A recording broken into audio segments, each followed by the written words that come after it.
하나님께 드리는 박수입니다. 이 부활 아침에 나오신 여러분들에게 주님의 은혜와 축복이 함께 하시기를 축원합니다.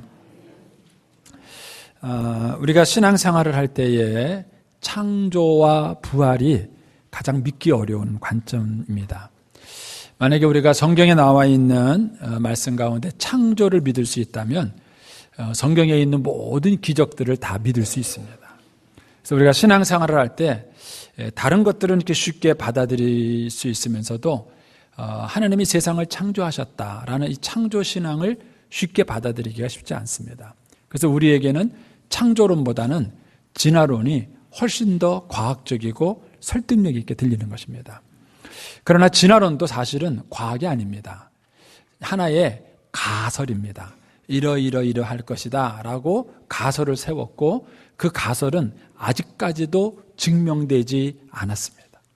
그래서 이 진화론은 증명되지 않은 하나의 가설에 불과해요.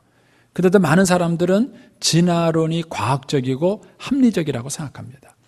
그런 이제 과학적 눈에서 본다면은 창조론도 하나의 가설이죠. 가설이고 아직 뭐예요? 증명되지? 과학적으로. 여기서 증명되지 않았다는 얘기는 과학적인 실험을 말하는 것이죠. 과학적으로 증명되지 않은 것이죠. 창조론도 하나의 가설이고 진화론도 하나의 가설인데 사람들은 창조론보다는 진화론이 훨씬 더 과학적이고 이성적이고 합리적이라고 생각해요. 사실은 진화론이 과학인 것이 아니라 진화론을 믿는 거죠. 우리는 창조론을 믿는 것이고 서로 믿는 것이죠. 근데 그럼에도 불구하고 자기들은 진화론을 믿는 게 훨씬 더 과학적이고 합리적이라고 생각을 하는 것입니다. 그 이유는 왜 그러냐면 진화론은 인간의 머리에서 나왔기 때문입니다. 인간의 머리에서 나왔고 인간의 머리에서 설명을 하는 거기 때문에 인간이 받아들이고 이해하기가 훨씬 좋은 거예요. 근데 창조론은 하나님께서 만드신 거예요. 하나님의 말씀에서 나온 거예요. 그러니까 인간이 받아들이기가 쉽지 않은 거인 것이죠. 예를 들어 본다면 이제 무속신앙을 보면 그런 걸 느낄 때가 참 많아요. 하나님이 계시다는 거 사람들이 별로 안 무서워해요. 두려워하지도 않고요. 그런데 똑같이 근거 없는 얘기를 이제 무당이 얘기합니다. 그러면서 이제 신주단지를 만들어 놓고 이 신주단지 때문에 복이 온다, 애기 온다 이러면은요, 그 무서워해요. 저는 이제 돈 안 받고 신주단지 몇 번 치워줬어요.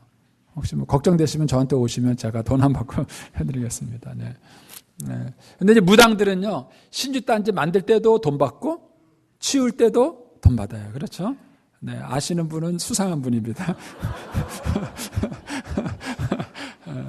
근데 이제 CD를 만들어놔요. 그러니까 이제 그거 만들고 섬기다가 이제 교회 와서 그걸 치우고 싶어 하는데 그래도 여전히 무서워하시는 분이 있어요. 그래서 제가 몇 번 치워드렸어요. 그래서 가보면은요, 별거 없어요. 이런 항아리에다가요, 쌀을 담아놨어요, 쌀. 그리고 거기다 뭘 꽂아놨어요. 이렇게 뭘 꽂아놨어요. 그게 다예요. 그거 다입니다. 그냥 갖다 내려다가 그 꽂아놓은 거 갖다 버리고요. 항아리 그냥 누구 필요한 사람 주면 되고요. 쌀은요, 여러분이 드셨어요. 제가 여러분 몰래 저기다 점심 밥하는 데 갖다 부어놨기 때문에. 누가 먹었는지 드셨어요. 근데 아무것도 아니에요. 갖다가 이렇게 치워주면 됩니다. 그런데 사람들은 그 말을 더 쉽게 믿어요. 쉽게 믿고 그게 더 뭔가 합리적으로 느끼는 겁니다. 그런데 목사가 가서 그런 거 아니다. 하나님만이 참신이고 다 가짜니까 무서워할 거 없다. 아무리 얘기를 해도 그거는 선뜻 못 받아들여요. 왜냐하면 하나님에 대한 신앙은 말 그대로 하나님으로부터 나온 진리예요. 그러나 무속신앙에서 만들어내는 온갖 얘기들은요, 다 인간의 지혜와 경험에서 만들어낸 이야기입니다. 그러니까 그런 얘기들이 훨씬 더 인간 편에서 봤을 때는 설득력이 있어 보이고 합리적으로 보이는 것입니다. 그게 실제 사실이거나 합리적이기 때문에 그런 건 아닙니다. 만약 여러분들이 창조론을 믿었다면은 여러분의 지혜 때문에 믿은 게 아니에요. 그거를 믿을 수 있도록 하나님의 성령께서 역사했기 때문에 믿어진 것이지 인간의 지혜로는 창조론을 믿을 수 없습니다. 만약 여러분들이 창조신앙을 믿게 되면은 성경에 나와 있는 모든 그런 그 기적들이 전혀 이상하지 않습니다. 창조하신 하나님이 풍랑을 잔잔케 하는데 뭐가 어려우세요? 창조하신 하나님이 오병이의 기적을 보리떡 5개 물고기 2마리로 5,000명을 먹였는데 그게 뭐가 이상해요? 하나도 이상하지 않습니다. 창조론을 믿으면 성경에 나와 있는 모든 기적을 받아들이는데 어려움이 없습니다. 또 한 가지 어려움이 바로 오늘 부활입니다. 부활. 다른 거는 또 쉽게 잘 받아들이는데 죽었다가 사람이 살아났다. 예수님이 죽었다는 것까지는 믿기 쉬워요. 예수님이 죽었다는 거죠. 왜냐하면 죽음이라는 것은 여러분과 저의 경험 세계에 있는 거예요. 그렇기 때문에 죽음을 받아들이고 죽음을 생각하는 것은 인간 편에서 쉬운 거예요. 그래서 십자가를 얘기하면 사람들은 감동을 받아요. 눈물을 흘립니다. 그런데 부활을 얘기하면은 갑자기 이상해져요. 이상한 얘기 하나 왜 그래요? 왜냐하면 부활이라는 것은 우리 인간의 경험 안에 없는 거예요. 인간의 경험 세계에 없는 거기 때문에 그 부활을 받아들이기가 쉽지 않은 것이죠. 쉽지 않은 것이죠. 그래서 만약 여러분들이 부활을 믿는다면 그것은 여러분들이 하나님의 은혜로 믿게 된 거예요. 인간의 경험으로 믿게 된 것이 아닌 것입니다. 저는 오늘 본문의 사건을 가지고 이제 이 부활을 믿을 수 있는 그런 신앙적 이유를 여러분에게 좀 설명드리려고 합니다. E.H. 카라는 역사학자가 있었는데 이 역사학자는 역사가가 다루는 사료, 역사적 자료는 두 가지 조건이 있어야 된다라고 얘기를 했습니다. 첫 번째 조건은 뭐냐면 사실성이 있느냐, 즉 그 사실이 실제 일어난 일이냐 하는 것입니다. 예를 든다면은 김수로 왕이 아래서 태어났다. 그걸 우리 신화라 그러지 역사라 그러지 않습니다. 왜냐하면 뭐예요? 실제 일어나지 않았기 때문에 그래요. 그리고 우리 신화라 그러지 역사라 그러지 않습니다. 그래서 역사학자들이 다루는 것은 그것이 사실성이 있어야 되고요. 두 번째 조건은 뭐냐면은 아무리 사실성이 있다 할지라도 그 사건이 주는 의미가 후대에 어떤 영향을 미쳐야 돼요. 만약 그 사건이 후대에 영향을 미치지 않으면은 역사성이 없는 것입니다. 예를 든다면은 저희 집 바둑이가 죽었어요. 사실입니까? 아닙니까? 네, 사실이에요. 그런데 저희 집 바둑이가 죽은 것이 저한테나 의미가 있지 다른 사람에게는 별 의미가 없어요. 그래서 그 바둑이가 죽은 사건을 역사적 사료로 다루지 않습니다. 왜냐하면 역사성이 없기 때문입니다. 그래서 어떤 자료를 역사학자가 다루려면 사실성과 역사성 이 두 가지가 있어야 그것을 역사적 자료로 다루게 됩니다. 그런데 예수님의 부활 사건에는 이 두 가지가 다 있습니다. 사실성도 있고 역사성도 있는 것이죠. 그래서 우리 예수 믿는 사람들이 부활에 대한 믿음을 갖는 것은 이런 분명한 역사적 사건에 기초한 그런 믿음을 갖고 있는 것입니다. 자, 오늘 본문을 통해서 이 두 가지를 한번 확인해 보겠습니다. 첫 번째는 부활의 사실성입니다. 부활이 정말 역사적으로 일어나는 일인가 하는 그 부활의 사실성입니다. 오늘 1절 말씀 한번 같이 보시겠습니까? 안식일이 다 지나고 안식 후 첫날이 되는 새벽에 막달라 마리아와 다른 마리아가 무덤을 보려고 갔더니 큰 지진이 나며 주의 천사가 하늘로부터 내려와 돌을 굴려내고 그 위에 앉았는데 이랬습니다. 여기 보면 유대인의 장례 풍습과 우리나라 장례 풍습이 다릅니다. 우리나라는 땅을 파고 땅에다가 시신을 매장하죠. 그 장례 풍습입니다. 근데 유대인들은요, 굴을 팝니다. 굴을 파서 굴에다가 시신을 모셔두고 그 다음에 굴 입구를 돌로 막습니다. 돌로 막습니다. 여러분들이 이제 성지 순례를 가서 예수님의 무덤을 가게 되면 예수님의 무덤이 있는 곳에 큰 예배당이 세워졌습니다. 그리고 이제 그 지하에 들어가면 예수님의 무덤이 있어요. 그런데 무덤이 있는데 거기가 굴 형태로 되어 있다는 것을 알 수 있습니다. 그래서 여러분들이 아는 것처럼 죽은 나사로를 살릴 때에도 하나님께서 어떻게 했습니까? 땅을 파라 그러지 않으시고 예수님이 뭐라고 하셨죠? 돌을 굴려 옮겨라 그랬어요. 그 입구를 막았던 돌을 굴려 옮기면 그 속에서 이제 시신이 있게 되는 것이죠. 그래서 여기에서 이제 천사가 내려와서 돌을 굴려내서 무덤의 입구를 열은 것입니다. 그러면 이제 우리 흔히 어떤 생각이 드냐면은 부활하신 예수님이 나오기 위해서는 무덤 문이 열려야 되는구나 이런 생각을 해요. 그런데 오늘 새벽기도 나오신 분은 아시겠지만 예수님은요 무덤 문이 닫혀 있으나 열려 있으나 부활하신 예수님은 나올 수 있어요.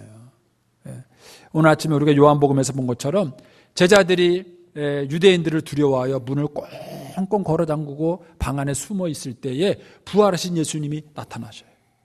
문이 다 닫혔는데 예수님이 들어와서 똑 서 계신 거예요. 제자들이 놀랬죠.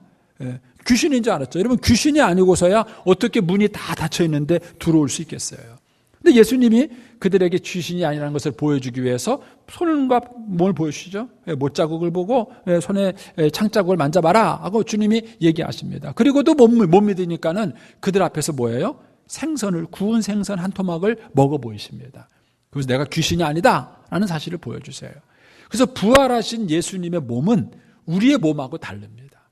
그래서 우리처럼 몸이 있는데도 그 몸은 신기하게도 문이 닫혀도 들어오는 분이에요.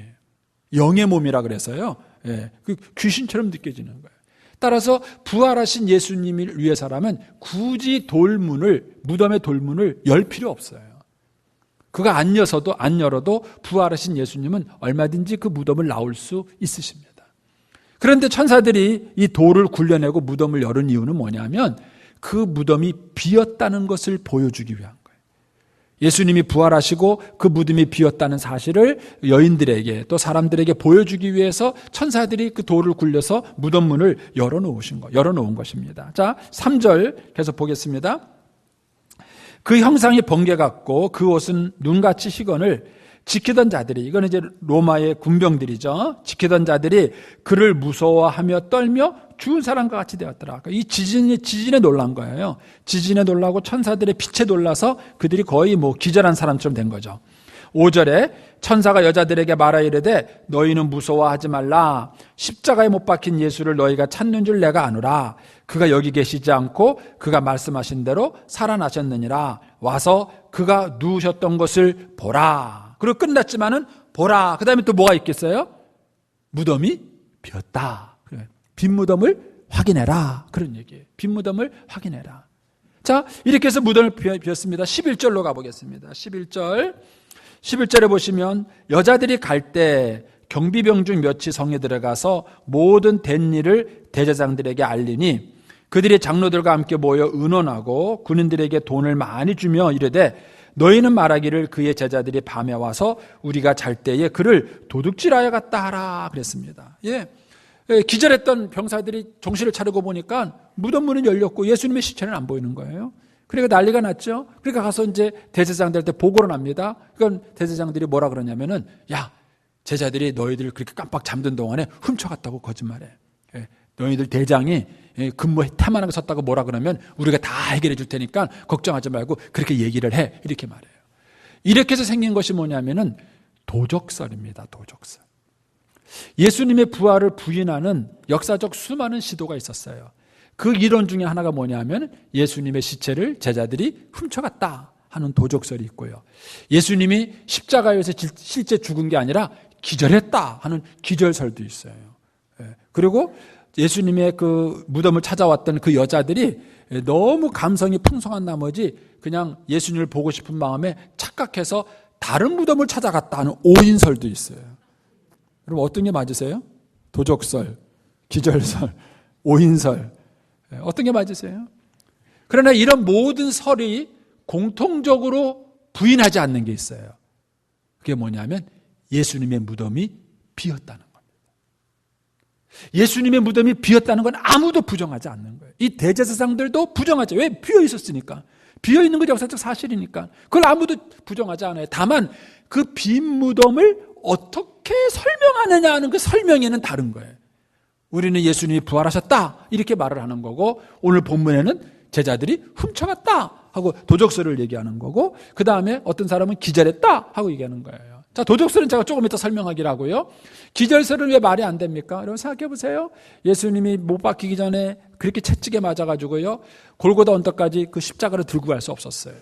그래서 구레네 사람 시몬이 대신 지고 갔습니다. 그러고도 6시간을 매달려 계셨어요. 피도 흘리고 탈진도 했습니다.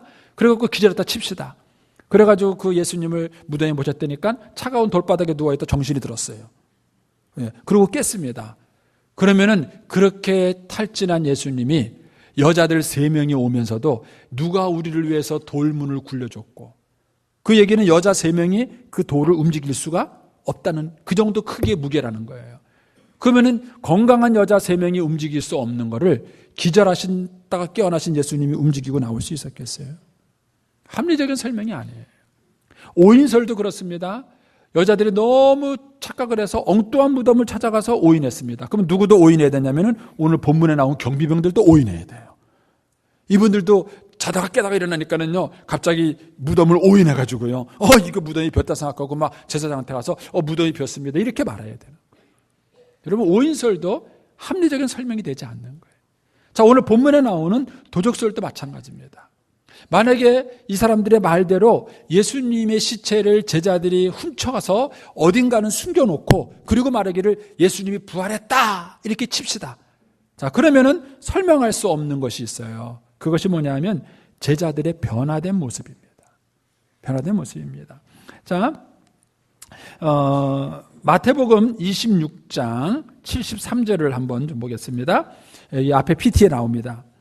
조금 후에 곁에 섰던 사람들이 나와 베드로에게 이르되 너도 진실로 그 도당이라 내 말소리가 너를 표명한다 하거늘 그가 저주하며 맹세하여 이르되 나는 그 사람을 알지 못하노라 하니 그랬어요. 이거는 베드로가 예수님을 세 번째 부인할 때의 사건입니다. 이때 예수님은 살아계신 예수님이셨어요. 다만 붙잡혀 있지 살아계신 예수님이었어요. 그런데 그 살아계신 예수님을 너 알지? 이렇게 얘기했을 때 베드로가 그 예수님을 부인했어요. 왜 부인했을까요? 거기서 예수님을 안다 그랬다가는 예수님이랑 같이 붙잡혀서 자기도 무슨 꼴을 당할 줄 모르는 거예요. 살아계신 예수님을 놓고도 베드로는 죽음이 두렵고 그 다음에 공포심 때문에 그 예수님을 모른다고 부인했어요. 자, 그런데 그 베드로가 예수님의 시체를 훔쳤습니다. 훔쳐가지고 어디다 숨겨놨어요. 그리고는 사도행전 4장으로 가보겠습니다. 사도행전 4장 18절에 그들을 불러, 그러니까 베드로와 요한입니다. 그들을 불러서 경고합니다. 누가 경고했냐면은 예수님을 십자가에 못 박혀 죽였던 사내들인 공의회 의원들이 이 베드로와 요한을 지금 경고한 거예요. 경고하며 도무지 예수의 이름으로 말하지도 말며 가르치지도 말라라고 협박을 했습니다. 아까는 협박받은 게 아니에요. 베드로 너 예수님 알지? 저 사람하고 제자지? 이 말만 들은 거예요. 근데도 부인했어요. 근데 여기서는 정식으로 협박을 받았어요. 너 계속 예수 이름 말하지 말고 가르치지도 말라라고 협박을 받았습니다. 그럴 때 19절 베드로와 요한이 대답하여 이르되 하나님 앞에서 너희 말을 듣는 것이 하나님 말씀 듣는 것보다 옳은가 판단하라. 우리는 보고 들은 것을 말하지 아니할 수 없다. 이렇게 말해요. 여러분, 살아있는 예수님을 보고도 죽음이 두려워서 그 예수님을 모른다고 부정했는데 죽으신 예수님의 시체를 훔쳐다가 어딘가 감춰놓고 그 죽으신 예수님을 위해서 마음대로 해! 나 죽으려면 죽을 수 있어! 마음대로 해! 이럴 수 있어요? 그렇게 용기 있게 말할 수 있겠느냐는 거예요. 이거는 제자들의 모습을 합리적인 설명이 안 되는 거예요. 사도행전 5장에 가면 두 번째 협박을 막는 장면이 나옵니다. 그들을 끌어다가 공회 앞에, 사내들인 공회예요. 예수님을 십자가에 못 박기로 결정한 공회예요. 이 공회 앞에 세우니 대제사장이 물어 이르되 우리가 이 이름으로 사람을 가르치지 말라고 언금하였는데 너희가 가르침을 예루살렘에 가득하게 하니 이 사람의 피를 우리에게 돌리고자 함이로다. 베드로와 사도들이 대답하여 이르되 사람보다 하나님께 순종하는 것이 마땅하다. 예, 두 번째 불러서 또 협박을 받아요. 왜 자꾸 말하지 말라는데 말하고 다녀? 죽고 싶어? 이렇게 말을 해요. 그리고 두 번째는 여기서 끝나지 않습니다. 여기서 끝나지 않고 사도행전 5장 40절에 가면 그들이 옳게 여겨, 그들은 사내들인 공의회를 말합니다. 그들이 옳게 여겨 사도들을 불러들여 책짓질하며 예수의 이름으로 말하는 것을 금했습니다. 예, 두 번째는 뭐냐 하면 책짓질까지 했어요. 이번엔 때렸어요. 첫 번째는 협박만 했지만 두 번째는 때렸어요. 때리고 그 다음에 다시는 그렇게 말하지 마라 라고 얘기를 했습니다. 근데 이 말을 듣고 41절에 보면은 사도들은 그 이름을 위하여, 예수님의 이름을 위하여 능력받는 일에 합당한 자로 여기심을 기뻐하면서 떠났다. 여러분, 이게 가능할까요? 살아있는 예수님을 놓고도 죽음이 두려워서 부인했던 사람인데 자기가 죽은 시체를 훔쳐다가 갖다 숨겨놓고 그 죽은 시체를 위해서 매를 맞으면서도 기뻐하고 그리고 죽이려면 죽여라 이렇게 말했다면 미쳐도 보통 미친놈이 아니죠. 여러분, 이걸 합리적으로 설명할 수 있겠는가 하는 겁니다. 여러분, 이런 제자들의 변화된 모습은 예수님이 부활하셨다는 것 외에는 가장 합리적인 설명이 없어요.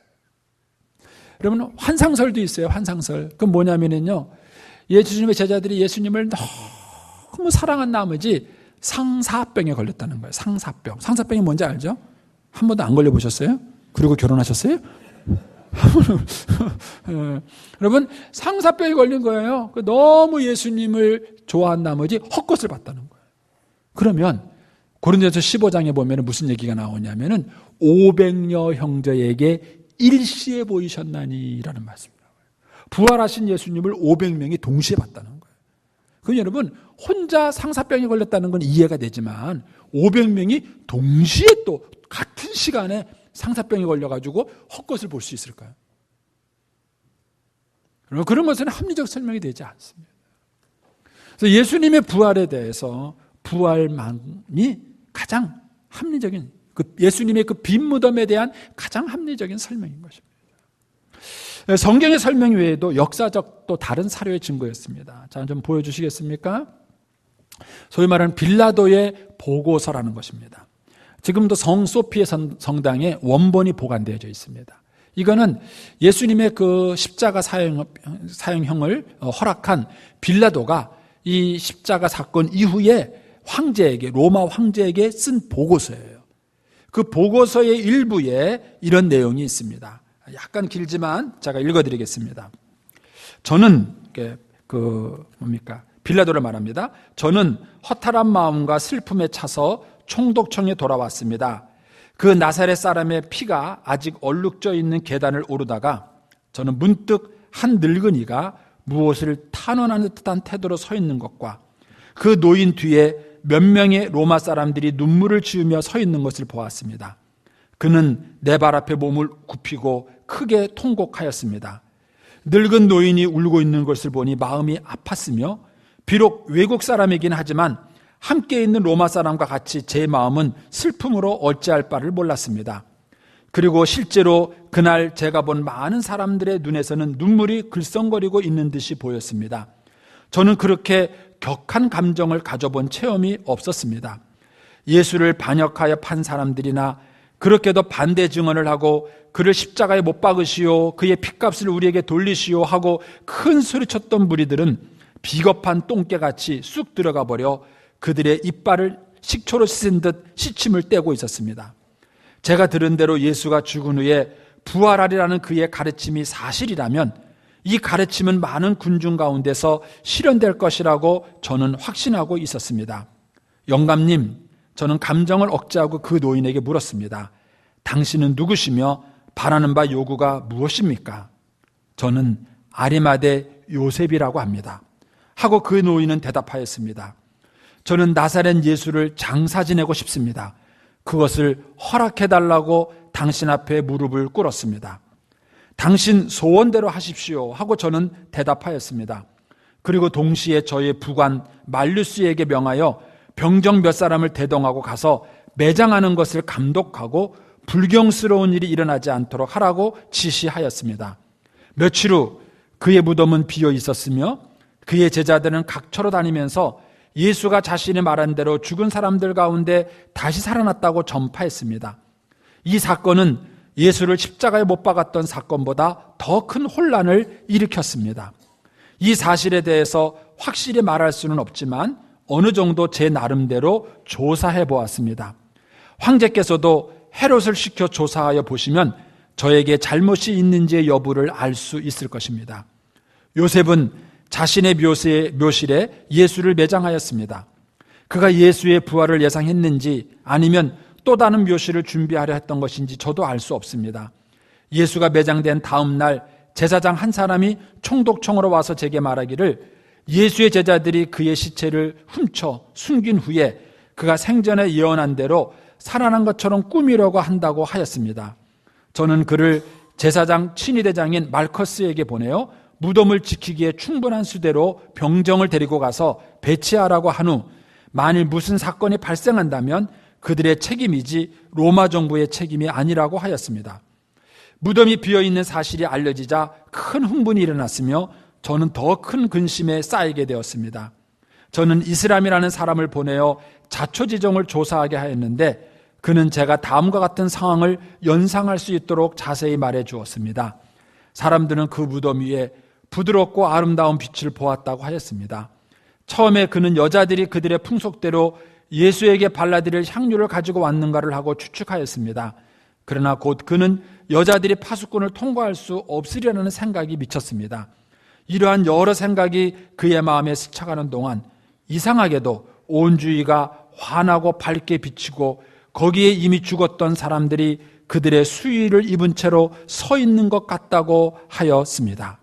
그들 모두가 말로 다 표현할 수 없는 기쁨에 충만하여 환호하듯 하였으며 동시에 그 주위와 위로부터 그가 들어본 적이 없는 아름다운 음악이 들려왔으며 온 누리에 하나님을 찬양하는 소리가 가득 차고 넘치는 것 같다고 합니다. 여러분 어떠세요? 이 빌라도의 보고서의 내용이 성경에 기록된 내용과 일치하고 있어요. 여러분, 예수님이 부활하신 사건은 신화적 얘기가 아니라 그것은 역사 속에서 일어난 사건인 것입니다. 약간 또 지루할지 모르는데 혹시 요 사이에 잠깐 졸리시면 주무셔도 됩니다. 하버드 대학의 법률학 교수였던 시몬 그린 리프트라는 분이 있습니다. 이분이 법률학자로서 예수님의 부활을 증언하는 사도들의 증언을 법적으로 살펴봅니다. 법적으로. 그가 책을 썼는데 소위 말하는 논문을 썼습니다. 조그만 논문을 썼는데 논문의 제목이 뭐냐면 고정한 법정에서, 그러니까는 성스럽고 고상한 그런 거예요. 고정한 법정에서 행해진 증거 규범에 의한 사복음서 저자들의 증언에 대한 검토. 이게 책 제목이에요. 논문이라서 이렇게 길어요. 그게 무슨 얘기냐면 우리 강국진 장로님이 지금 어떤 법정에 나와서 증언을 해요. 그러면은 거짓말을 할 수도 있잖아요. 진실을 말할 수도 있고 거짓말을 말할 수도 있습니다. 그러면은 법정에서는 뭘 판단을 해야 되냐면은 이 사람의 증언에 대해서 거짓말인지 진실인지를 법정에서 판단을 하죠. 그것을 가지고 이제 어떤 재판을 하는 것입니다. 그러니까는 법정에서 판단하는 그런 방식으로 제자들이 증언한 내용을 검토해 보겠다. 그 뜻이에요. 그렇게 이제 분석한 논문입니다. 그 중에 일부분을 제가 조금 읽어 드릴 텐데 논문이라서 말이 좀 어려워요. 제가 어쨌든 잘 읽어보겠지만은 어려우시면 살짝 주무셔도. 자, 한번 읽어보겠습니다. 사도들이 전한 위대한 진리는 그리스도가 죽은 자 가운데서 살아났다는 것이며 또한 죄에서의 회개와 그를 믿는 믿음을 통해서만 사람이 구원받을 수 있다는 것이다. 자, 이게 주장이에요. 예수님이 살아났다. 그리고 예수 믿으면 죄 사함 받는다. 이게 이제 사도들의 주장입니다. 이제 요 주장을 검토해 본 거예요. 제자들은 가장 큰 실망의 분위기에서뿐만 아니라 사람의 마음을 가장 무섭게 하는 공포의 분위기에서도 이 교리를 어디서나 한 음성으로 언제나 한결같이 주장을 했다는 것입니다. 그들의 종교 지도자들, 예수님이 12제자들을 말합니다. 그들의 종교 지도자들은 최근에까지 공적인 법정에서 죄인으로 판결을 받아서 처형을 되었고, 종교는 그의 제자들을, 여기서 말하는 종교는 바리새인들의 종교를 말합니다. 그 종교는 그의 제자들을 타도하려고 했습니다. 세계의 모든 지배자와 위인들의 관심과 열정은 그들을 반대했습니다. 역사 속에 많은 왕들이 기독교를 핍박했죠. 또 세계의 사조, 여러 가지 철학과 그 다음에 사상적 흐름들이 그들을 반대했습니다. 이 새 신앙을 전하면서 더구나 전혀 반항하지도 않았습니다. 평화스러운 방법으로 전하는데도 그들은 모욕과 반대와 욕설과 지독한 박해와 헐벗음과 갇힘과 고문과 죽음 외에 아무것도 기대할 수가 없었습니다. 그러나 그들은 이 신앙을 열심으로 전했습니다. 그러니까 무슨 얘기냐면은 이들이 이 신앙을 전하는 동안에 한 번도 긍정적 분위기를 겪어본 적이 없다는 거예요. 늘 그렇게 핍박받고 방해받고 협박받는 그런 분위기 속에서만 이들이 있었고, 심지어는 그 종교 지도자들이, 예수님 12제자들이 순교까지 했다는 거예요. 근데 그럼에도 불구하고 이들의 주장이 한 번도 변해본 적이 없다는 거예요. 만약 여러분들이 어떤 주장을 계속 하다가 그것 때문에 심각한 피해를 본다면 사람들은 물러설 수도 있겠죠. 그런데도 불구하고 이들은 그렇지 않았다는 것이죠. 이제 그러면서 이렇게 계속 말합니다. 그들의 믿음의 근거와 그 위대한, 기뻐하며 감수했다. 한 사람씩 비참하게 숨질 때 살아남은 자들은 전보다 더한 열심과 결심으로 그들의 일을 수행했다. 군인 전쟁사에서도 이와 같이 영웅적인 지속성과 인내와 주저하지 않는 용기의 예를 찾아볼 수가 없다. 그들의 믿음의 근거와 그 위대한 사실과 주장하는 진리의 증거를 주의 깊게 제고할 이유가 있는 것이다. 그리고 그것은 아주 우울하고 격렬하게 자주 그들에게 충동한 것이었다. 그러므로 예수께서 실제로 부활하시지 않았거나 부활하셨을지라도 그들이 확실히 알지 못했다면 그들이 예수의 부활을 전파하다가 박해를 받으며 순교한다는 것은 도저히 불가능했다. 그러니까 이분이 이제 이 검증하면서 얘기한 내리의 결론은 뭐냐면 이들의 주장은 사실일 수밖에 없다. 이것이 법률학자가 법적인 분석으로 증언을 한 것입니다. 더 얘기하면 여러분들이 이제 주님 나라 꿈나라로 가시고 같아서 네, 죄송합니다. 제가 뭘 잘못 건드려가지고 지금 예수님의 이 십자가의 죽음은 역사적 사건이요 사실인 것입니다. 그럼 두 번째, 그러면 이 사실성이 있다면 그럼 역사성이 있느냐는 거예요. 쉽게 말하면 이 부활이 무슨 의미가 있느냐 하는 것입니다. 여기에 우리가 네 가지 의미를 우리가 살펴볼 수 있습니다. 첫 번째로 뭐냐면은 이 부활신앙을 가진 사람과 부활신앙을 갖지 않은 사람의 가장 큰 차이가 뭐냐 하면 부활신앙을 갖지 않은 사람은 자아를 포기할 수 없습니다. 부활신앙을 가진 사람만 죽을 수 있습니다. 왜냐하면 부활할 걸 믿기 때문에. 여러분, 예수님이 그 재판을 받고 십자가에 못 박혀 있을 때에 아리마대 요셉이 숨어 있다가 나타났어요. 그리고 자기가 예수님의 제자라는 것을 드러내 보였습니다. 그는 그것 때문에 아마 그 당시 자기가 가지고 있던 사회적 지위를 잃어버렸을지도 몰라요. 그런데 그런 손해를 감수하고도 자기의 신분을 드러내고 예수님의 시신을 갖다가 자기 무덤에 모셨습니다. 니고데모도 예수님을 밤에 찾아왔고 오랫동안 숨겨져 있다가 예수님이 십자가에서 운명하시는 것을 보고는 나타났어요.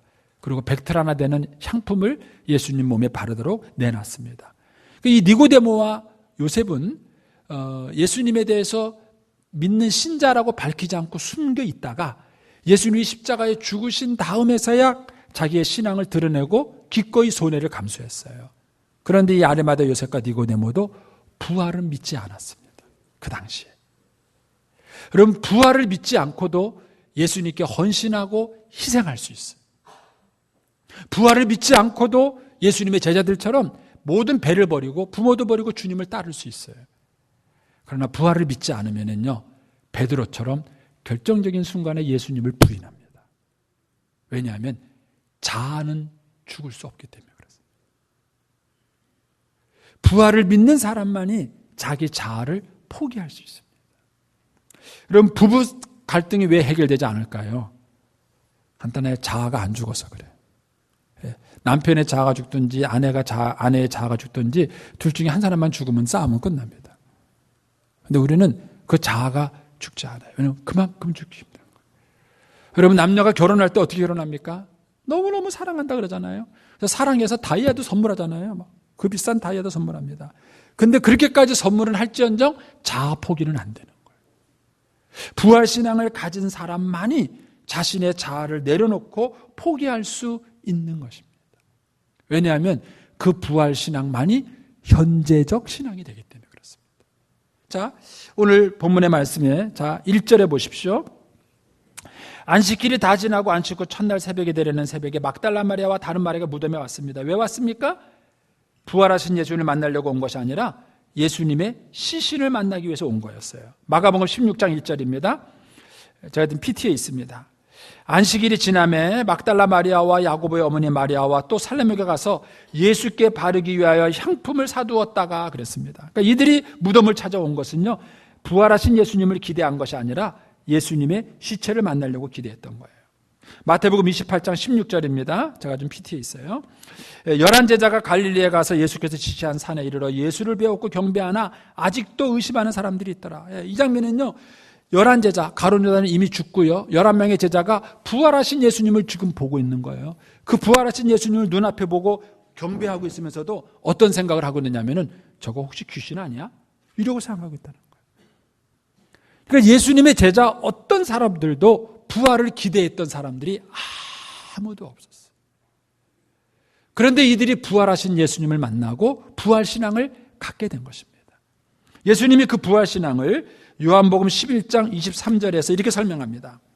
예수께서 이르시되 내 오라비가 다시 살아나리라 마르다가 이르되 마지막 날 부활 때에는 다시 살아날 줄을 내가 아나이다. 여러분, 여러분들도 부활을 믿는다고 그래요. 근데 그 부활은 뭘 믿느냐 하면요, 마지막 날 부활 때에 다시 살아날 걸 믿는. 대부분의 신자들이요, 부활을 믿는다 그러면서 어디서 믿느냐? 장례식 때 며칠 후 우리는 부활할 줄 믿습니다 라고 믿어요. 근데 예수님은 뭐라 그러셨느냐 하면은 25절에 이렇게 말합니다. 예수께서 이르시되 나는 부활이요 생명이니 나를 믿는 자는 죽어도 살겠고 무릇 살아서 나를 믿는 자는 영원히 죽지 아니하리라. 여러분, 이 말은 이런 얘기예요.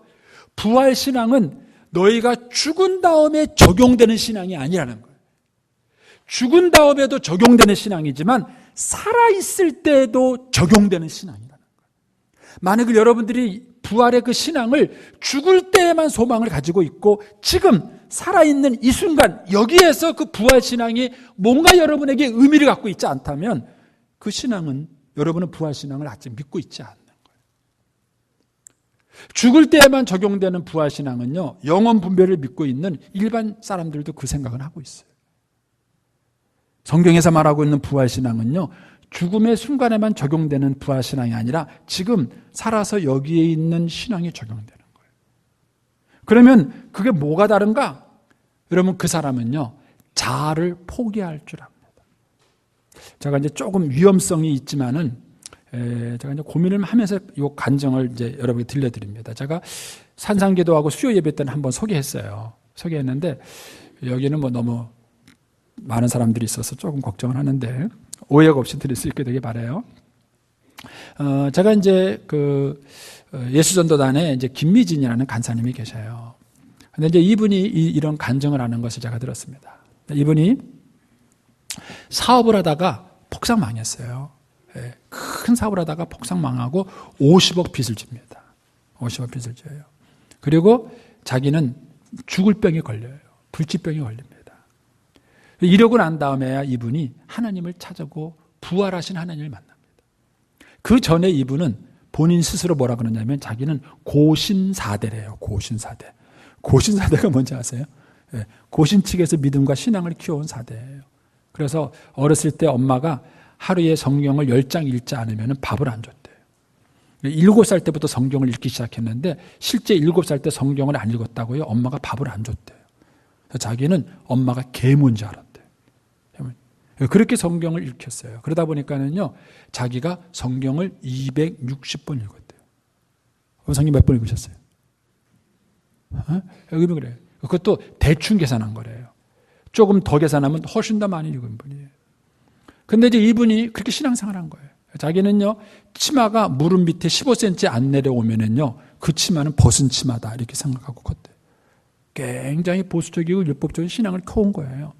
근데 이분이 성경을 읽으면서 받아들일 수 없는 게 뭐냐면은요, 마태복음 1장을 쭉 읽다 보면은요, 거기에 보면 유다가 다말에게서 이 말이 나오면은요, 어떻게 시아버지하고 창녀짓을 한 여인이 예수님 족보에 들어갈 수 있어? 그래가지고 스티커 붙여가지고요, 다말의 이름을 가렸대. 이렇게 있을 수 없다. 예수님 족보에 있을 수 없는 여자다. 그랬다는 거예요. 그것도 읽어가다 보면 또 기가 막힌 얘기가 또 나오죠. 또 누구죠? 살모는 라합에게서 얘기 나와요. 라합은 뭐예요? 기생 아니에요, 기생. 어떻게 기생이 예수님 족보에 들어가? 그래서 이제 라합도 지웠대, 이렇게. 내려가면 더 기가 막혀요. 다윗은 우리의 아내 밧세바에게서 이게 나와요. 아니, 이 여자는 더 못된 년이네. 그래가지고 밧세바도 또 스티커를 이렇게 가렸대. 자기가 그렇게 성경을 읽었대요. 그렇게 신앙생활을 한 거예요. 한 번은 자기가 예배드리고 있는 교회에 어떤 자매가 왔는데요. 직업 여성인 것 같더라는 거예요. 짧은 치마에, 자기가 볼 때는 벗은 것과 진배가 없는 짧은 치마에, 거기다가요, 양발도 안 신고 스레바짝을 끌고 들어와서는요, 다리를 딱 꼬고 앉아서 예배를 드리는데 껌을 씻고 있더래요, 막. 그런데다가 머리는 물이 들였는데 헝클어진 머리를 그냥 쿡 점매가지고 딱 앉아 있더래요. 자기가 참아줄래도 도저히 참아줄 수 없어가지고 잠깐 불렀대요. 나오라고 그렇게 불렀대요. 밖에 나가서 거룩하신 하나님께 예배드리는데 복장이 그게 뭐냐고. 집에 가서 옷을 갈아입고 오라고 그랬대. 자기가 그때 21살이었대, 그때가. 어디 그렇게 하나님께 예배드리냐고. 그래서 그 여자가 나갔대요. 그리고 다시는 안 들어왔대요. 그렇게 자기가 신앙생활 했다는 거예요. 그러다가 이제 사업을 해서 세상 망하고 자기도 불치병에 걸리고 그리고 하나님 앞에 살려주세요 하고 기도했대요. 하나님 살려주세요. 하나님 내 병을 고쳐주세요. 하나님 나 살려주세요. 그러니까 그렇게 기도할 때 하나님이 그 여자를 떠오르게 하더래요. 그리고 기도 중에 그 여자의 눈빛이 보이더래요. 그 여자의 눈빛이 보이더래요. 그리고 그 눈빛에서 이렇게 말하는 것 같더래요. 나 힘들어요. 나 죽고 싶어요. 나는 마지막 희망을 걸고 여기에 왔어요. 그 눈빛이 보이더래요. 자기가 그것이 느껴지면서 그 21살 때 저질렀던 그 자기의 잘못에 대해서 얼마나 자기가 눈물을 흘리고 회개하는지 몰라요. 그리고 그때 그분은 부활하신 예수님을 만나요. 그분의 표현이에요. 그때 예수님을 처음 만나요. 인격적으로 그 주님. 어렸을 때부터 모태신앙을 큰 사람이에요. 260번 성경을 읽은 사람이에요. 그런데 그때 자기가 부활한 예수님을 처음 만나요. 그리고 하나님께 기도합니다. 하나님, 저 살려주세요. 그리고 빚 갖고는 죽게 해주세요. 근데 빚이 얼마냐면 50억이에요. 50억. 50억 빚을 언제 갚아요? 근데 이 사람이 그때 하나님의 은혜로 직장을 얻었는데 그 직장이 뭐냐면 2평짜리 안경점의 점원으로 취직한 거예요. 한 달에 100만 원 받아요. 자기 계산해 보니까는 죽을 때까지 갚아도 50억 못 갚고 죽겠더래요. 그래도 하나님께 기도했대요. 하나님, 저 살려주세요. 그리고 빚 갚고 죽게 해주세요. 기도했대요. 근데 이제 그 당시에 자기 집이 인천에 있었고요. 일하는 곳은 일산에 있었대요. 서울 지리 잘 모르시죠? 제가 대충 말해서 이쪽이 인천이면요. 일산은 여기 있습니다. 그런데 인천에서 일산까지 가는 옛날에 대중교통이 없어요. 그러니까 어떻게 가야 되냐면 일단 인천에서 서울로 나와야 돼요. 서울로 나왔다가 서울에서 또 일산을 가야 되는 거예요. 그러니까는 이게 2시간 걸려요. 가는데 2시간, 오는데 2시간. 하루에 출퇴근을 4시간씩 하니까는요. 힘든 거예요. 그런데 인천에서 바로 차를 타고 수용차로 가면은요. 50분도 안 돼서 일산 갈 수 있어요. 왜 자기가 기도했어요. 하나님, 자동차 하나 사게 해주세요. 티코 하나. 망한 살림이 어떻게 해요? 하나님, 티코 하나 주세요. 티코 하나 주세요. 기도했대요. 그러니까 우리의 생각대로라면 티코가 응답돼야 되잖아요. 근데 하나님께서 뭐라고 응답하셨냐면 돈을 모아라. 돈을 모아라. 자, 지금 여러분 부활신앙을 믿는다는 얘기는요. 예수님이 지금 여기 살아계신 거고요. 살아계신 주님을 믿는다는 얘기는요. 살아계신 주님과 대화한다는 거예요. 자, 잘 보세요. 뭐가 다르냐 하면은요. 제가 이 핸드폰 기계를 샀어요. 근데 이 기계 쓰는 법을 설명서를 보면서 제가 익히는 방법이 있어요. 그렇죠? 두 번째 방법은 뭡니까? 강장로님이 저한테 코치해 주시면 돼요. 이겁니다. 저겁니다. 코치해 주시면 돼요. 어떤 게 좋을까요? 네? 코치가 싫겠죠? 저 아내하고 저하고 다른 점이 이 점이에요. 저는 물건을 사면요. 일단 설명서부터 봅니다. 물건은 안 봐요. 설명서를 읽어보고 난 다음에 기계를 만집니다. 제 아내는요. 기계부터 만집니다. 그냥 막 눌러봐요. 눌러보고 막 그래요. 제가 더 잘 쓸 것 같은데요. 어떤 때는 아내가 더 잘 써요. 왜 그러냐면 설명서를 읽어도 무슨 말인지 모르겠어요. 여러분 설명서 이해되세요? 저는 제가 이 목회 그만두면 설명서 만드는 회사에 한번 취직해가지고 좀 설명서를 쉽게 만드는 걸 좀 한번 해보고 싶어요. 무슨 의미의 설명서가 읽어보면 암호문 같아. 설명서를 읽었는데도 무슨 말인지 모르겠어요. 어떤 때는 제 아내처럼 그냥 눌러봐요, 무조건. 눌러보면 이해가 돼. 아, 이 말이구나, 이게. 이 말인데 그걸 복잡하게 설명을 해놨어요. 그러면 우리가 인생을 살아갈 때 설명서를 가지고 살아가는 사람이 있어요. 만약 여러분들이 이 성경을 설명서 읽듯이 읽는다면 여러분들은 부활의 주님을 만나지 못하죠. 부활의 주님은 지금 여기에 살아계셔요. 그래서 그분은 설명서를 통해서 그냥 말씀하시는 거예요. 지금도 말씀하셔요. 근데 이걸 하나님의 음성을 듣는다 그러는데 이거를 참 설교하기가 어려워. 저도 여러분에게 본격적으로 이 부분에 이렇게 설교한 적이 없어요. 왜냐하면은 한국 교회는 오해가 많아요. 교회 안에 하나님의 음성 듣는다 그랬다가 사고 친 사람이 한두 명이 아니에요. 우리는 그런 경험을 너무 많이 갖고 있다 보니까는요. 하나님의 음성 듣는다 그러면 째려봐요. 뭐 이상한 거 아니야? 뭐 이렇게 봐요. 그러나 하나님은 지금도 살아계시고 말씀하시는 분이세요. 여러분, 주의 음성을 여러분들이 들을 수 있어야 돼요. 근데 문제는 그 음성이 내 음성이냐 사탄의 음성이냐 이게 섞여서 와요. 그러니까 그 음성 중에서 하나님의 음성을 변별하는 훈련이 필요해요. 이거를 제일 잘하는 단체가 YM이라는 예수전도단이라는 선교단체. 이 간사님도 예수전도단 출신이세요. 근데 어쨌든 그런 하나님의 음성을 듣는 거예요. 그래서 기도했어요. 하나님 차 한 대 주세요. 차 한 대 주세요. 티코 한 대 주세요. 기도했는데 하나님이 뭐라고 응답하셨냐면은 돈을 모아라 그러시더라고요. 그래서 어쨌든 응답은 응답이니까 자기가 몇 개월 돈을 모았대요. 그래가지고 500만 원을 마련했대요. 여러분 100만 원씩 받는 사람이 500만 원 마련하려면 얼마나 힘들었겠어요. 병을 마련했어요. 드디어 차를 사는구나 하고 이제 차를 사러 딱 가는데 하나님이 또 말씀하셨어요. 그 돈을 A국에 있는 선교사한테 줘라. 이분이 화가 난 거예요. 하나님, 이 돈을 누구 주라고요? 내가 지금 이렇게 어렵게 해서 모은 돈인 줄 알면서 어떻게 이 돈을 선교사 주라 그러세요? 근데 하나님의 음성이 분명한 거예요. 이분이 안 줄 수는 없는 거예요. 그래가지고 가서 헌금을 했어요. 헌금을 했는데 분한 마음이 풀리지 않는 거예요. 여러분 그런 거 해보셨어요? 헌금 해놓고 분한 마음이 안 풀린 적 있으세요? 이분은 헌금을 했는데 이 속에서 하나님이 원망이 그치지 않는 거예요. 어떻게 하나님 내 형편을 그렇게 다 아시고 내가 이렇게 힘든 거 아시면서 돈 많은 사람이 얼마나 많냐고 그 사람들 시켜서 헌금하면 될 것 같다가 꼭 돈도 없는 나를 불러가지고 내 돈 500만 원을 꼭 뺏어가야 되겠냐고 막 하나님에 대한 이 분이 풀리지 않는 거예요. 그래서 헌금을 해놓고도 막 이 속이 가라앉질 않는 거예요. 그래서 계속 막 여기에 대해서 갈등을 하고 있는데 친구한테 전화가 왔어요. 그 친구는 자기한테 사업을 벌어서 사업하는 걸 배워갖고 돈 많이 번 친구예요. 근데 그 친구 전화 와서 미진아 내가 다금바리 회 사줄게. 저녁에 우리 집에 와라 그러더래요. 다금바리 회가 뭐예요? 근데 그분의 표현에 의하면 그 비싼 회래매요. 뭐 한 2, 30만 원 한다며요. 저는 뭐 회를 잘 몰라서. 근데 어떤 이분이 회가 너무 좋아요. 그래가지고 이제 왜냐면 이제 친구가 강남에 사는데 자기가 이제 일사에서 퇴근하려면 서울 들렸다 오잖아요. 퇴근하는 길에 들리라 이거예요. 그러니까 이제 들리긴 들리는데 그것도 속이 상한 거예요. 하나님 500만 원 뺏어가고 20만 원짜리를 날 위로합니까? 그런 마음이 드니까는요. 그것도 별로 안 기쁜 거예요. 근데 어쨌든 이제 회를 사준다 그러니까는 이제 어떤 먹으러 친구 집에 간 거예요. 근데 갔다가 또 시험이 들었어요. 왜냐면 그 집에 딱 가니까는요. 차가 3대가 있더래요. 차가 3대. 그래서 이제 저쪽 끝에 차는 시장 갈 때 타고 다니는 차. 가운데 차는 그랜저. 그 옆에는 일본 도요타 차인데 산지 얼마 안 된 차. 1억이 넘는 차래요.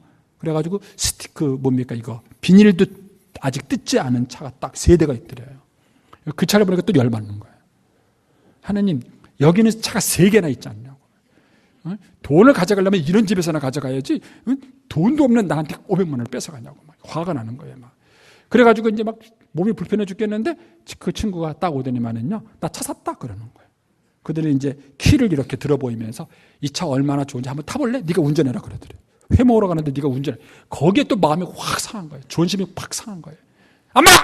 나랑 먹어라! 그리고 이제 탁 들고 가는 거예요. 그러니까 그 친구가 전혀 자존심은 있어가지고 승질머리 좀 보라고 막. 야, 내가 너 회 괜히 사주려는지 아냐? 하나님이 오늘 새벽에 너한테 회 사주라 그래서 내가 사주는 거야 그랬더래요. 그러니까 이 친구가 화가 나가지고 뭐라 그랬냐면 야! 하나님께 안 먹는다 그래라! 자기들 막 승질하는 거예요 막. 그래가지고 가니까는요 그런 거. 전혀 승질머리 하고는 야 하나님이 그것만 말한 게 아니라 또 말했어. 하나님이 너한테 회 사주면서 차도 한 대 주라 그러더라. 아유, 그래도 기분이 안 좋은 거예요. 그러면서 이제 차를 주는데 뭐라고 하나님의 음성을 들었느냐 하면 네가 가지고 있는 차 3대 중에서 한 대를 줘라 그랬다는 거예요. 자, 여러분 같으면 자 시장 가는 차, 그랜저, 얼마 전에 뽑은 도요타 1억 넘는 차 있어요. 이 3대 중에서 뭘 주겠어요?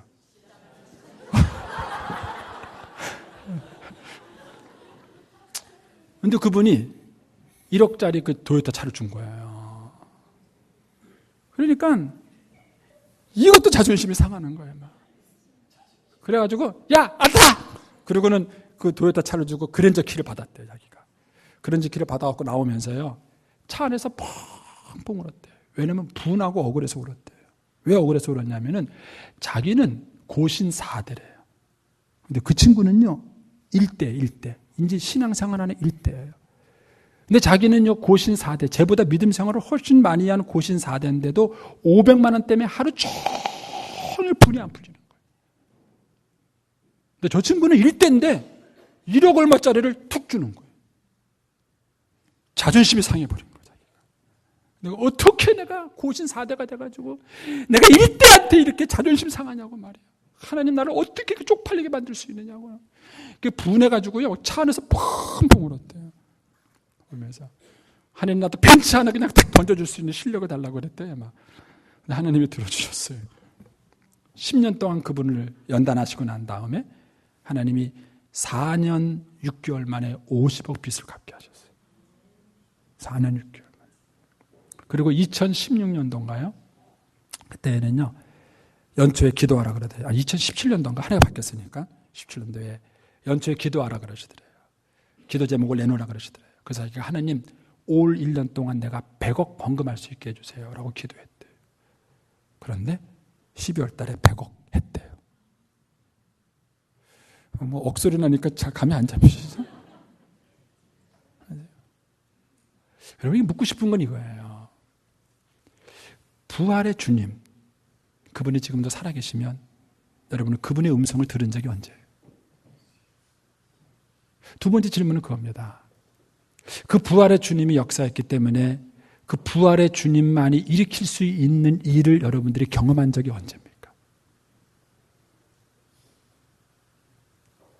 만약 여러분들이 여러분의 상식과 여러분의 노력과 여러분의 열정만으로 되어지는 일들을 하고 있다면, 아리마대 요셉처럼 이미 내가 가지고 있는 재물을 갖고 빈무덤을 내놓고, 니고데모처럼 자기의 그런 것을 희생하긴 했지만 이미 가지고 있는 것을 가지고 그가 예수님께 향품을 내리려고 희생하고 헌신했다면, 여러분들이 아무리 많은 것을 헌신해도 여러분들은 부활의 주님이 뭔지를 모르시는 거예요.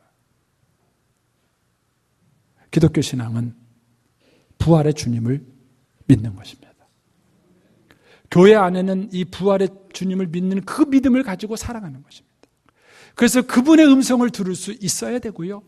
그리고 그분의 음성이 기꺼이 순종해서 자기가 생각하지 못했던, 자기의 일생에 평생 동안 꿈을 꾸지 못했던 그러한 일들을 경험할 수 있는 것입니다.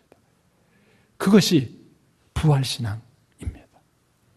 지금도 이 부활신앙을 여전히 가지고 있고 이 부활신앙에 의해서 살아가는 사람들의 간증이 아직도 있습니다. 여러분들은 분하지 않으십니까? 여러분의 생애에 이런 일들이 일어나고 이런 일이 일어나지 않고 있다는 사실이 분하지 않으십니까? 그리고 하나님께 우리가 기도할 수 있지 않을까요? 갈라디아서 2장 20절 말씀을 좀 보여주십시오. 내가 그리스도와 함께 십자가에 못 박혔나니 그런즉 이제는 내가 사는 것이 아닙니다. 내 잘난 경험, 내 잘난 지식, 그것 가지고 판단하고 결정하는 것이 아닙니다. 내가 경험해보지 않은 세계지만, 내가 한 번도 살아보지 않은 세상이지만 그분의 말씀을 따라 믿음으로 도전하고 믿음으로 살아보는 것이죠. 그래서 이제는 내가 사는 것이 아니고 내 안에 그리스도가 사시는 것이라. 이거는 하나의 그냥 어떤 은유적인 표현이 아니에요. 문학적 표현이 아닙니다. 사실 그대로를 말한 거예요. 내가 사는 것이 아니다. 내 안에 부활하신 예수 그리스도께서 사시는 신앙이다. 이렇게 고백을 하고 있는 것입니다. 히브리서 13장 8절 말씀을 좀 보여주세요. 예수 그리스도는 어제나 오늘이나 영원토록 동일하십니다. 그분은 어제만 계셨던 분이 아니세요. 지금 여기에 여전히 살아계신 하나님이신 것입니다. 이것이 부활신앙입니다. 그래서 부활신앙에는 이런 사실성과 역사성 모두가 있습니다. 그 어느 것보다도 분명한 신앙을 우리가 갖고 있는 것입니다. 저와 여러분이 올해 이 부활절 주일을 맞이하면서 다시 한번 저와 여러분의 신앙을 점검해 보시고, 우리가 잃어버리거나 약해진 부활신앙이 있다면 다시 한번 회복할 수 있는 시간이 되기를 축원합니다. 기도하겠습니다. 살아계신 하나님 아버지, 오늘 예수님께서 부활의 소식을 전하는 말씀을 다시 한번 묵상해 봅니다. 우리 자신의 신앙을 다시 한번 돌아볼 수 있게 하여 주옵시고, 지금도 살아서 역사하시는 부활하신 주님과 더불어 동행하는 그런 신앙이 되게 하여 주시옵소서. 예수님의 이름으로 기도 올리옵나이다. 아멘.